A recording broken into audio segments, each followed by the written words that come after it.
Kappanot. C'est une de loin, une de près, comme ça.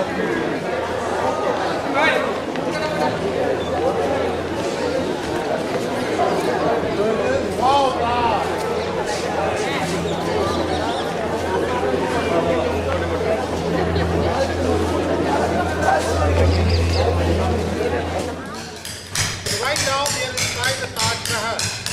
And the story starts from a very young prince whose name was Prince Khurram. And we are talking 17th century. Now this king was already married when he was a young prince. And when he came out to the market in Agra, he happened to see this beautiful woman. Her name was Anjuman Bano Begum. And this was the love at first sight. Now, she was the cause of death of this queen.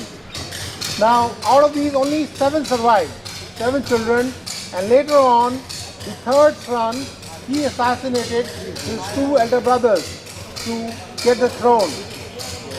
Anyway, Shah Jahan, when he heard the news that his wife has died, he was in south of India.